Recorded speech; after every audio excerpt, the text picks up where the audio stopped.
সেই সব সমস্ত ছোটখাটো সমস্যার থেকে অনেক দূরে ওপরে উড়ে বেড়ায়, মেঘের থেকেও অনেক উঁচুতে। তাই এই সব ছোটখাটো সমস্যা যা আপনার জীবনে এসে থাকে, এই সব নিজের চারপাশকে ঘিরতে দেবেন না। নিজের চিন্তা ভাবনাকে অনেক উঁচুতে রাখুন। আপনার সমস্ত সমস্যা নিজে থেকেই নিচে চলে আসবে। রাধা রাধা। নদী কারোর থেকে কিছুই নেয় না, শুধুই দান করে। নিজের জল এই প্রকৃতিকে বিলিয়ে দেয়, এই ধরাকে ভিজিয়ে বয়ে চলে, এই প্রকৃতিকে একটা নতুন জন্ম দেয়। আর এই নদী যে সবসময় শুধুমাত্র দান করে, আপনি দেখবেন এই নদী কখনোই খালি হয়ে যায় না। এটা থেকে আপনি কি শিখলেন? যে সবসময় ছিনিয়ে খায় সে সবসময় অভুক্তই থাকে। যে ব্যক্তি সবসময় সবাইকে দান করে তাকে এই ক্ষুধা কখনোই জ্বালায় না। যে ইঁদুর যে সবসময় ছিনিয়ে খায় একলা হয়ে যায়, তার শত্রু তৈরি হয়। সেখানেই নদী যে সবসময় সবাইকে দান করে তাকে মানুষ মা ভেবে তার পুজো করে। তাই ছিনিয়ে নয়, দান করাতে বিশ্বাস রাখুন। আর আসুন আমার সাথে ভালোবেসে বলুন, রাধা রাধা। কোন ব্যক্তির ব্যক্তিত্ব কিভাবে তৈরি হয়? আপনার কি মনে হয় যে ব্যক্তি জন্ম থেকে তার স্বভাব নিয়ে জন্মায়, নাকি আপনার মনে হয় যে এই প্রকৃতি ব্যক্তির জন্য তার নিয়তি রচনা করে? না, এরকম একেবারেই হয় না। আমি আপনাকে বোঝাচ্ছি। যখনই বৃষ্টি পড়ে কোনো বিন্দুর দিকে দেখবেন। এবার এই বিন্দু যেখানে পড়ছে তার উপরে নির্ভর করছে তারপর কি হবে। যদি এই বিন্দু পড়ে কোনো ক্ষেতের ওপরে, তাহলে কোনো নতুন ফসলের জন্ম দেবে। যদি সে গরম কড়াইতে পড়ে তাহলে বাষ্পীত হবে। যদি সে কোনো সাপের মুখের ভেতরে পড়ে তাহলে বিষ তৈরি হবে। ঝিনুকের ভেতরে পড়লে মুক্ত তৈরি হবে। যদি কোনো পাতার ওপরে পড়ে তাহলে শিশির তৈরি হবে। একই বিন্দু, কিন্তু তার সঙ্গত তার ভবিষ্যৎ এবং ব্যক্তিত্ব নির্ধারণ করবে। এবার এটা তো শুধুমাত্র এক বিন্দু, তার কাজ হলো শুধুমাত্র পড়া। কোথায় সেটা সেও নির্ধারণ করতে পারে না। কিন্তু আপনি হলেন মানুষ। আপনি বাছাই করতে পারবেন যে আপনার সঙ্গী কারা হবে, কাদের সাথে আপনি মেলামেশা করে বড় হবেন। তাই তা ভালোভাবে করুন, কারণ এই নির্বাচন আপনার হাতে, কারণ এই জীবন আপনার, ভবিষ্যৎ আপনার। এবার আপনি মহান হতে চান কি না তার নির্ণয় আপনাকেই করতে হবে। আসুন আমার সাথে ভালোবেসে বলুন, রাধা রাধা। সুরক্ষা প্রত্যেক ব্যক্তির জন্য গুরুত্বপূর্ণ, কিন্তু এটাই মানুষের সবথেকে বড় শত্রু। কিভাবে? ভেবে দেখুন। এই সুরক্ষা কবচ থেকে বাইরে বেরোনো অত্যন্ত জরুরি। ভাবুন, পাখি যে তার সন্তানকে জন্ম দেয়, কিছুদিন পরে তাকে তার বাসা থেকে বের করে দেয়। কেন? যদি এরকম না করে তাহলে সেই সন্তান জীবন কাটাতেই শিখবে না। যদি তাকে ডাল থেকে নিচে না ফেলে দেয়, সেই সন্তান উড়তেই শিখবে না। তার পাখনা শক্তিশালী হবেই না। সে তার নিজের বাসা তৈরি করার চেষ্টাই করবে না। পাখি তার বাসা তখন তৈরি করে যখন তার অভিভাবক তাকে ত্যাগ করে। মনে রাখবেন, আপনি সুরক্ষা কবচের বাইরে বেরোলে বিপদ অবশ্যই আসবে, যার জন্য আপনি সতর্ক হবেন, তার মোকাবিলা করবেন, শক্তিশালী হবেন। এবার সেই বিপদ যাতে আর না আসে সেই জন্য আপনি পরিকল্পনা করবেন। তাই যদি আপনি নিজের বিকাশ চান, তাহলে যখনই আপনার মনে হবে যে আপনি একটা সুরক্ষিত পরিবেশে রয়েছেন, সুরক্ষিত কবচের মধ্যে রয়েছেন, তখন সেখান থেকে বাইরে বেরোন। সেখানেই পাবেন আপনার বিকাশ। রাধা রাধা। এই উই ধরা গাছের গুড়ি দেখতে পাচ্ছেন আপনারা? কোনো এক সময় এটা একটা সুগঠিত কাণ্ড ছিল। কোনো একদিন এক সুদূর বন থেকে একটি উই পোকা এখানে আসে, এতে বাসা বানায়। এই গাছের গুড়ি তখন কোনো প্রতিবাদ করেনি। তারপর দেখতে দেখতে সময়ের সাথে আরো উই এখানে জমাট বাঁধে আর ক্রমাগত তাদের সংখ্যা বাড়তে থাকে। আর দেখতে দেখতেই এই কাঠের ঘুড়ি আর প্রতিবাদ করার মতো অবস্থাতেই থাকে না, নিজেই এক শুকনো কাঠে পরিণত হয়। কিছু বুঝতে পারলেন? অসৎ সঙ্গ, অসৎ অভ্যাস সময় থাকতে থাকতে বন্ধ করে দিন। আর যদি এরম না হয়, এ আপনার জীবন চক্র স্তব্ধ করে দেবে। তারপর কতবার চেষ্টা করে তাকে সঠিক আকার দিয়েছেন, তারপর আগুনের তাপে পুড়িয়ে তাকে কঠিন বানিয়েছেন, তারপর রং করে তাকে সাজিয়ে আমাদের সামনে প্রস্তুত করেছেন। এত পরিশ্রম দ্বারা তৈরি এই পাত্র আমরা স্বল্প দামে নিজের করে নিলাম। এটাই হয় পরিবারের সাথেও। অনেক সময় মানুষ আবেগের বশে, স্বার্থের কারণে এই পরিবারকে ভেঙে ফেলে। কখনো ভেবেছেন সেই মাতা পিতার বিষয়ে, যারা সেই পরিবারকে গড়ে তুলেছেন, তাকে আগলে রেখেছেন, পালন পোষণ করেছেন? কখনো ভেবেছেন সেই বিষয়ে? ভবিষ্যতে যদি কখনো এরকম কোনো চিন্তাধারা মাথায় আসে, এমন কোনো ভাবনা আসে যার কারণে আপনি পরিবারকে ভাঙতে চলেছেন, নিজেকে আটকে নিন। নিজেকে মনে করান সেই মাতা পিতার বিষয়ে, ওনাদের পরিশ্রমের বিষয়, ওনাদের ধৈর্যের বিষয়, তাদের প্রেমের বিষয়। আপনার আশা আবেগ, আপনার স্বার্থ সিদ্ধি, এই সব কিছু তার সামনে খুবই ছোট মনে হবে। রাধা রাধা।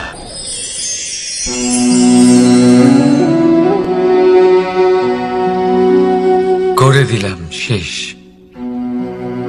সংসার সর্বদা কৃষ্ণকে এই কথা শোনাবে যে কৃষ্ণ নিজেই নিজের মামার হত্যা করেছে। কিন্তু এটা সময়ের প্রয়োজন ছিল। আর এই কিন্তু হত্যা নয়, বধ ছিল। আর ব্যক্তি নিজের বধ নিজেই ডেকে আনে। এই সংসারে এগিয়ে চলা অতি আবশ্যক, কিন্তু কোথায় নিজেকে থামাতে হবে সেটা জানা তার চেয়েও বেশি আবশ্যক। আর যে এটা বুঝতে পারে না, তার অন্ত সুনিশ্চিত। যে ব্যক্তি নিজের ভুল বুঝতে পারে, তার মুক্তি লাভ হয়। আর যে স্বীকারও করতে পারে না, তার বধ সুনিশ্চিত। মথুরার রাজা কংস, তার বধ এই জন্য হয়নি কারণ সে আমায় হত্যা করার প্রয়াস করেছে, আমার মাতা পিতা বা আমার দাদুকে বন্দী করেছে। ওর বধ এই জন্য হয়েছে যে ওর ঘৃণা প্রেমের সীমায় আসা সত্ত্বেও থামেনি। কংস মামা এটা কখনো বোঝেনি যে নিজেকে কখন থামাতে হবে। আর যা কিছু সে করেছে, যত পাপ সে করেছে, তা নিয়ে কখনো মন্থনও করেনি। অনেকবার বোঝানোর পরেও সব সময় প্রেমের থেকে মুখ ফিরিয়েছে। আর কি করল? শুধুই ঘৃণার দ্বারা এই ভালোবাসার ক্ষতি করার চেষ্টা করল। তাই মনে রাখবেন, এই সংসার, এর জীবন শক্তি হল প্রেম। আর যে এই প্রেমের ক্ষতি করার চেষ্টা করবে, তার অন্ত, তার বধ সুনিশ্চিত। রাধা রাধা। সূর্যের তাপ এতটাই প্রখর হয়, তা সমস্ত বনস্পতিকে শুষ্ক করে দেয়। পুকুর হোক, নদী হোক, সরোবর হোক, সমস্ত শুষ্ক হয়ে যায়। কিন্তু আপনি কখনো শুনেছেন সূর্যের তাপে সমুদ্র শুকিয়ে গেছে? এমন কখনোই হয় না। আর এর পিছনেই লুকিয়ে রয়েছে এক অমূল্য জীবনের শিক্ষা। সমুদ্রের মতো নিজেকে ধৈর্যশীল করে তুললে, নিজেকে সংযমী করে তুললে, সূর্যের তাপ আপনার কোনো ক্ষতি করতে পারবে না। আপনার অন্তর থেকে সেই তাপ বাষ্পায়িত হয়ে মেঘ তৈরি হয়ে সূর্যকে ঢেকে দেবে। আর তারপর হবে শুধু সাফল্যের বৃষ্টি। তাহলে আসুন আর আমার সাথে ধৈর্যের সাথে বলুন, রাধা রাধা। মানুষ অসুস্থ কেন হন? শারীরিক দুর্বলতার কারণে? না, মানুষ অসুস্থ হন তার মানসিকতার কারণে, তার বিবেকের কারণে, তার কর্মের কারণে, তার ক্রোধের কারণে। আর যখন কেউ সুস্থ হন, ঠিক হয়ে যান, তার মানে এটা নয় যে শুধু ওষুধের জন্য তিনি সুস্থ হয়েছেন। না, এটা কারোর তার প্রতি প্রেমের প্রভাব, বিশ্বাসের প্রভাব, সম্বলের প্রভাব। শুধুমাত্র ওষুধ দিয়ে কিছুই হয় না। যদি মনে প্রেম থাকে, বিবেক থাকে, বিশ্বাস থাকে, সম্বল থাকে, তবেই সেই ওষুধ কাজ করতে পারে। তাই মনে রাখবেন, এই জীবন হলো অত্যন্ত ছোট। মনে প্রেম ভাব রাখুন, মিত্রতা করুন, শত্রুতা নয়। ভালোবাসুন, বিদ্বেষ নয়। আর এই ভালোবাসার সাথেই বলুন, রাধা রাধা। মানুষ জীবনে সব সময় চিন্তা করে, ভাবতে থাকে যে তার জীবনে কতই না সমস্যা। তারপরে নিজের আশেপাশে দেখে আর ভাবে যে সবাই কত প্রসন্ন, শুধু আমার জীবনেই সমস্যা আছে। কিন্তু বিষয়টা তা নয়। শুধু প্রত্যেক ব্যক্তিরই নয়, প্রত্যেক প্রাণীরও জীবনে সমস্যা আছে। এবার মানুষ একটা পাখিকে দেখে এটাই ভাবে যে এদের জীবন কতটা সহজ। কোনো দেশেরই সীমারেখা এদের ওপর লাগু হয় না। কোথায় থাকবে সেই নিয়েও কোনো ভাবনা নেই। কত শান্তির জীবন এদের। তারপর সে একটা পিঁপড়েকে দেখে আর এটা ভাবে, কি অসাধারণ, এদের তো সারা জীবনই মাটির উপরেই অতিবাহিত হয়, খাবারটাও মাটিতেই পেয়ে যায়। কি শান্তির জীবন এদের। কিন্তু যখন কোনো ঝড় আসে, তখন সবার আগে সেই পাখির বাসাটাই ঝড়ে ভেঙে যায়।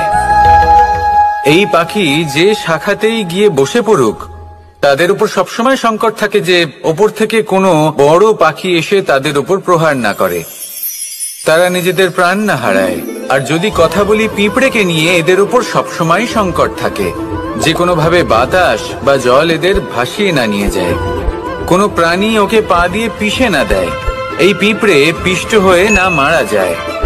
দেখুন, সমস্যা প্রত্যেকের জীবনে রয়েছে আর এই সমস্যা আসতেই থাকবে। এর অর্থ এটা নয় যে এই সমস্যার সম্মুখীন হওয়া যায় না, এর সমাধানও সম্ভব নয়। প্রত্যেক সমস্যার সমাধান অবশ্যই আছে, শুধু শান্ত মনে সেটা খুঁজে বের করতে হবে। তাহলে সেটাই করুন, প্রত্যেক সমস্যার সমাধান করতে থাকুন। যত সমাধান করবেন, জীবন আনন্দময় হয়ে উঠবে।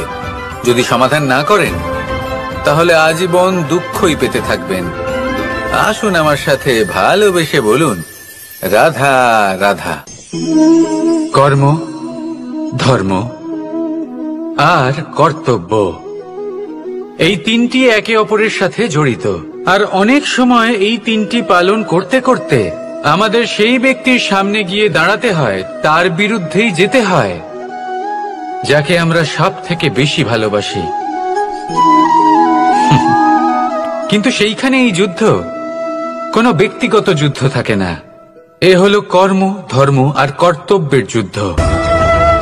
এটা সরল নয়, অত্যন্ত কঠিন হয় তার সম্মুখীন হওয়া যাকে আমরা সব থেকে বেশি সম্মান করি। কিন্তু আমাদের তো আমাদের ধর্মের পথে চলতেই হবে, কারণ আমরা কর্মবদ্ধ, কর্তব্যবদ্ধ, আর এটাই করা উচিত।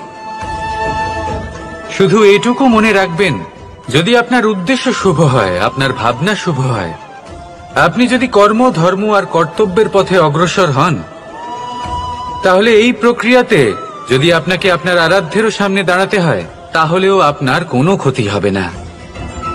তাহলে আসুন আর আমার সাথে ভালোবেসে বলুন, রাধা রাধা।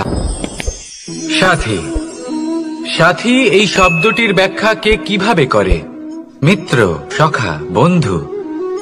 কিন্তু অর্থ একটাই, তিনি যিনি আপনার সঙ্গী হন আর তিনি যার সাথী আপনি হন। এবার সব থেকে বড় প্রশ্ন হলো এটাই যে তিনি কে হতে পারেন যাকে আপনি আপনার সাথী বলে মেনে নিতে পারেন, নিজের সখা, নিজের মিত্র, নিজের বন্ধু মেনে নিতে পারেন।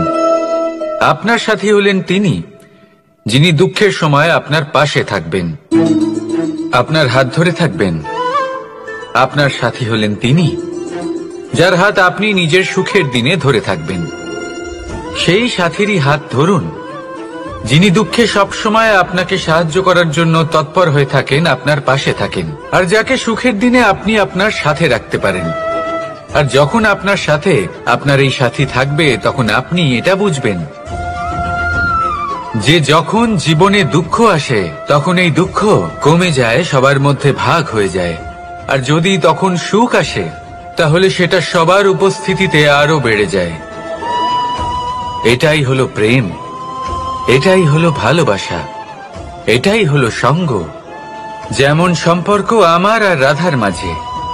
তাহলে আসুন আর আমার সাথে ভালোবেসে বলুন, রাধা রাধা। মানুষ এক অত্যন্ত বিচিত্র প্রাণী। পরিকল্পনা করে, ষড়যন্ত্র করে, প্রচেষ্টা করে, কাউকে পরাজিত করার চেষ্টাও করে।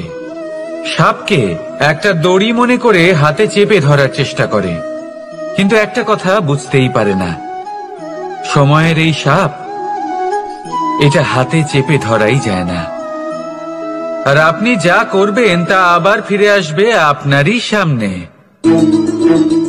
দেখুন, এতে কিছুই যায় আসে না যে আপনি কুম্ভকারের পুত্র নাকি কৃষ্ণের পুত্র। যদি আপনি অনুচিত কর্ম করেন, তাহলে আপনার সাথেও অনুচিতই হবে। অশুভ কর্ম করলে আপনার সাথেও অশুভই হবে। কুরু বংশ অত্যন্ত মহান বংশ ছিল। এই কুরু বংশ কি হলো তার সাথে? একটা গোটা বংশ বয়ে গেল, কারণ ওনাদের উদ্দেশ্য অশুভ ছিল। অন্যদিকে 5 জন বনবাসী পাণ্ডব মহাভারত বিজয়ী হলেন, কারণ তাদের উদ্দেশ্য শুভ ছিল। তাই মনে রাখবেন, শুভ অগ্নি প্রজ্বলিত করবেন, শুভ তাপ সঞ্চার হবে। অশুভ অগ্নি প্রজ্বলিত করবেন, নরকেই জ্বলতে হবে। তাহলে আসুন আর আমার সাথে ভালোবেসে বলুন, রাধা রাধা। জীবনে এমন কিছু কাজ রয়েছে যা আপনাকে একাই করতে হয়, আর এমন কিছু কাজ রয়েছে যা আপনাকে একসাথে মিলে করতে হয়, একজোট হয়ে, সঙ্গবদ্ধ হয়ে। এবার সঙ্গবদ্ধ বলতে কি বোঝাতে চাইছি? আমি তাদের কথা বলছি না যারা বাস্তবিকভাবে একে অপরের সাথে কাজ করেন। আমি তাদের কথা বলছি যারা একে অপরের থেকে দূরে থেকেও একে অপরকে বিশ্বাস করেন। আমি আগেও বলেছিলাম, সমস্ত বিশ্বের আশা বিশ্বাসেই বসবাস করে, তাই না? তাই যেখানে সমস্ত বিশ্ব আছে, সমস্ত সংসার আছে, সেইখানেই বিশ্বাস রয়েছে। তাই আপনার আশেপাশে এমন দল সঙ্গবদ্ধ করুন যাদের আপনার উপর বিশ্বাস আছে আর যাদেরকে আপনি বিশ্বাস করতে পারেন। তাহলে আসুন আর আমার সাথে ভালোবেসে বলুন, রাধা রাধা। আমরা যে মানুষকে চাই, যাকে আমরা ভালোবাসি, তাকে একটা উপহার অবশ্যই দিতে চাই। এমন এক উপহার যা ওনার ভালো লাগবে, যা শ্রেষ্ঠ হবে, অতি প্রিয় হবে, বহুমূল্য হবে, বা বলতে পারেন মূল্যবান হবে। তাই আমরা কি করি? আমরা বাজারে যাই, তার জন্য স্বর্ণ, আভূষণ, হিরে, মুক্ত এইসব নিয়ে আসি। কিন্তু এটাই কি সর্বশ্রেষ্ঠ উপহার? কখনোই নয়। সর্বশ্রেষ্ঠ উপহার হলো স্বাধীনতা, তাকে নিজের মনের মতো বাঁচার স্বাধীনতা। যদি আপনি কাউকে স্বাধীনতা না দিতে পারেন, তাহলে সে কোথাও না কোথাও বন্দী হয়ে যায়, তার বিকাশ কোথাও না কোথাও আটকে যায়। কিন্তু যদি আপনি কাউকে স্বাধীনতা দিতে পারেন, তাহলে আপনি দেখবেন ও সমস্ত সংসারকে, এই জীবনকে নিজের দৃষ্টিভঙ্গি দিয়ে দেখবে, বুঝবে যে কোনটা হলো উচিত আর কোনটা হলো অনুচিত। আর এটাই হলো সর্বশ্রেষ্ঠ। আর এবার যদি কাউকে স্বাধীনতার মাধ্যমে এত বড় একটা শক্তি দিতে পারেন, তাহলে আপনি আমাকে বলুন, এর থেকে বড় উপহার আর কি হতে পারে? আসুন আর আমার সাথে ভালোবেসে বলুন, রাধা রাধা। পিতা আর পুত্রের সম্পর্ক অত্যন্ত মধুর হয়ে থাকে। পিতা স্বপ্ন দেখেন, তাকে পূর্ণ করার সকল সম্ভাব্য চেষ্টা করেন, কিন্তু তাও অনেক সময় অবশ্যই পৌঁছবে। পিতা নিজের সন্তানের ভবিষ্যৎ নিয়ে সেই স্বপ্ন দেখেন, আর যখন সেই সন্তান সামনে এগোতে থাকে তখন তার দুঃখ হয় না, বরং গর্ব হয়। ওনার ভালো লাগে এটা দেখে যে ওনার সন্তান অনেক উন্নতি করছে। কিন্তু যখন সন্তান নিজের অভিভাবকের শক্তি দেখে, তার যশ দেখে হিংসা করতে থাকে, সমস্যা সেইখানেই শুরু হয়। সেই জন্য সকল সন্তানকে এটা মনে রাখতে হবে, দেখুন, পুত্র হবার সুবাদে, এক সন্তান হবার সুবাদে এটা হলো আপনার অধিকার যে আপনি আপনার পিতার থেকে বেশি উন্নতি করবেন। আপনার পিতাও এটাই চান, কিন্তু সুস্থভাবে এটা করুন। একটা রেখা টেনে নিন যাতে আপনি তাতে এগোতে পারেন আর আপনার পিতার তাতে গর্ববোধ হয়, আর সেই বিষয়ে দুঃখ না হয় যে আমার সন্তান আমাকেই ছোট করার চেষ্টা করছে।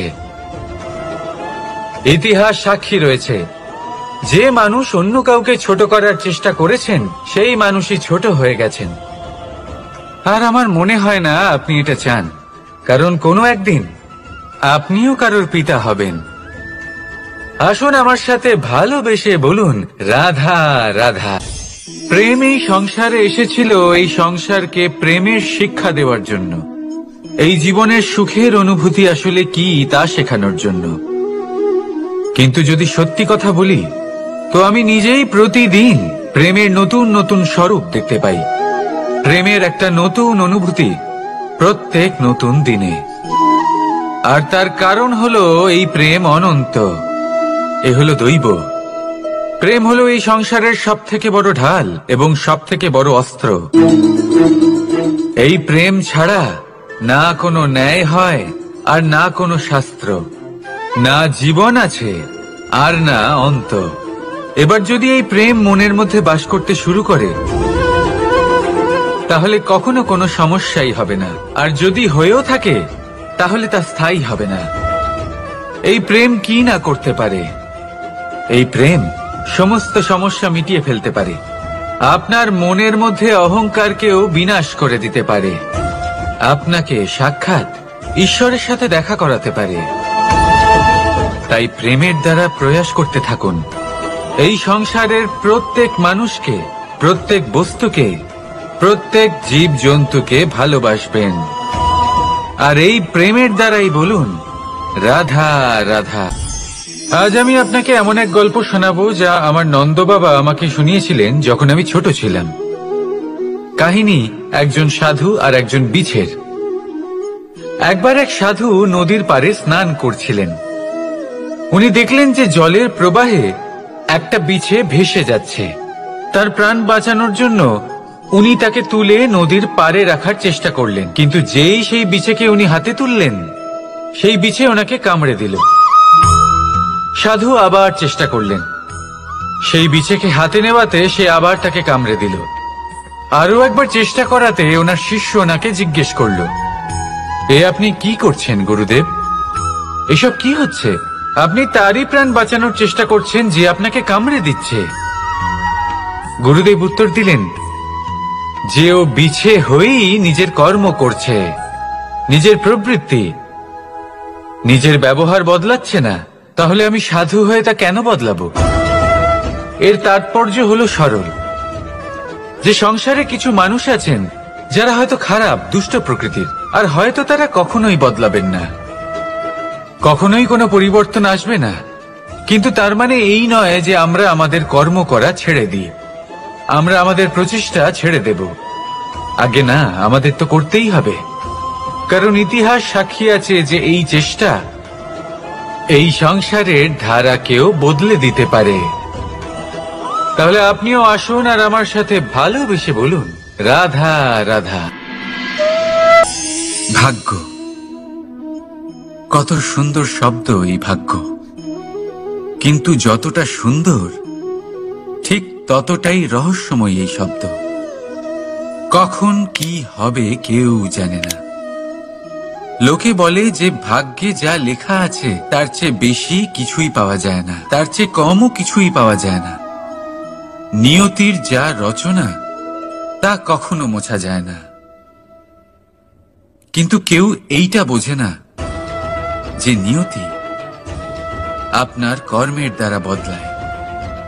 যদি আপনি শুভ চিন্তা করেন, শুভ কর্ম করেন, তাহলে নিয়তি আপনার সাথে খারাপ কিছু হতেই দেবে না। কখনো আকাশে পাখিদের দেখুন, তারা কখনো ভাগ্যের উপর নির্ভরশীল হয় না। যতই ঝড় আসুক, যতই তীব্র হাওয়া দিক, ঘুরতে থাকে, একটা জিনিস জড়ো করে নিজের সৌভাগ্য, নিজের বাসা নিজেই তৈরি করে। নিজের সন্তানের জন্ম দেয়, তাকে লালন পালন করে, নিজেই তাকে উড়তে শেখায়, কখনোই ভাগ্যের উপরে নির্ভরশীল হয় না সে। এই বিষয়টা আমাদেরও শিখতে হবে। তাই মনে রাখবেন, আপনার ভাগ্য নিয়তির লিখন নয়। আপনার ভাগ্য তাই যেটা আপনি দিনের পর দিন আপনি নিজেই লেখেন। কিছু নিজে পরিশ্রম করে, কিছু নিজের ভাবনার জোরে। রাধা রাধা। মানুষের স্বভাব হলো যে সে সবসময় নিজে বলতে চায়, কারুর কথা শুনতে চায় না। কিন্তু তার এই স্বভাব তাকে এক বিশাল বড় জ্ঞানের থেকে দূরে সরিয়ে রাখে, সামনের মানুষের ব্যক্তিত্বের জ্ঞানের থেকে দূরে। তাই যদি আপনি কাউকে চিনতে চান, কাউকে বুঝতে চান, তাকে থামাবেন না, শুধু বলতে দিন। কারণ একজন ব্যক্তির ব্যক্তিত্ব লুকিয়ে থাকে তার কথার মধ্যে, আর তার আসল পরিচয় লুকিয়ে থাকে তার শব্দের পেছনে। বলতে দিন, আস্তে আস্তে আপনি সব বুঝতে পারবেন। এটাই তফাৎ হলো একজন সাধারণ মানব আর একজন মহামানবের মধ্যে। এক যে কাউকে বলতে দেয় না, আর এক যে সবার কথা শুনে। তাহলে সিদ্ধান্ত আপনার, আপনি কি সাধারণ হতে চান না অসাধারণ? কারণ এই ভবিষ্যৎ আপনার। রাধা রাধা। ধৈর্য। এই ধৈর্য কি কোনো গুণ, কোনো অনুভূতি, কোনো দৃষ্টিভঙ্গি? আমার জন্য ধৈর্য এক বাহন। আপনি হয়তো ভাবছেন, এই কেমন বাহন? বাহন তো ঘোড়া হতে পারে, হাতি হতে পারে, উটও হতে পারে, কিন্তু ধৈর্যকে বাহন বানানো মানে? চলুন আপনাকে একটা কথা বোঝাই। পৃথিবীতে এমন কোনো বাহন নেই যে তার আরোহীকে আছড়ে ফেলেনি। সেটা উট হোক বা হাতি হোক বা ঘোড়া হোক, চলতে চলতে কখনো নড়বড় করেই বসে। তারপর সেই আরোহী পড়ে কারোর পায়, তারপর পড়ে তার নিজের নজরে। কিন্তু ধৈর্যরূপী বাহন কখনো কাউকে ফেলে না, কখনো না। না সেই আরোহী কারোর পায়ে পড়ে, আর না তো নিজের নজরে। কারণ ধৈর্য আপনাকে বিবেক প্রদান করে, বিবেক আপনাকে পরিকল্পনায় সাহায্য করে, আর পরিকল্পনা প্রদান করে আপনাকে শক্তি, আপনার লক্ষ্যের দিকে অগ্রসর হওয়া। বুঝলেন? ধৈর্যকে সঙ্গে রাখুন, নিজেকে আরো ধৈর্যশীল করে তুলুন। এই ধৈর্যের সাহায্যে আরোহণ করে দেখুন কিভাবে এই বাহন আপনাকে আপনার গন্তব্যে পৌঁছে দেবে। রাধা রাধা। ভাগ্য আর কর্ম, এই দুই এমন শব্দ যাকে ঘিরে সমগ্র সংসার। কেউ বলে আমার ভাগ্যে এটা ছিল না, যা পেলে আমার জীবন অন্যরকম হতো। কেউ বলে আমার গত জন্মের কর্ম নিশ্চয়ই এমন ছিল, যে কারণে এই জন্মে এরকম ভাগ্য পেয়েছি আমি। এই সব বাদ দিন আর একবার শান্ত চিত্তে ভাবুন। আপনি বুঝতে পারবেন যে ভাগ্য আর কর্ম এই দুই এই জন্মের। তফাৎ শুধুমাত্র এটাই যে যদি ভাগ্যের কথা বলা হয়, তাহলে আপনি এই ভাগ্যের থেকে যত বেশি আশা করবেন তত বেশি নিরাশ হবেন আপনি। কারণ এই আশা আপনাকে কর্ম করা থেকে আটকায়। যদি কথা বলা হয় কর্মের, তাহলে নিজের কর্মের প্রতি যত বিশ্বাস রাখবেন তত বেশি সফলতা আপনার কাছে আসবে। তাই একটা কথা মনে রাখবেন, ভাগ্য আপনার কর্ম নির্ধারণ করে না, কিন্তু আপনার কর্ম আপনার ভাগ্যকে অবশ্যই নির্ধারণ করে। রাধা রাধা। এই সংসারে আলো চাই, হিমালয় পর্বতের মতো উচ্চতা লাভ করতে চাই, সব ঠিক আছে, কিন্তু তার জন্য আমরা কাজ কি করি?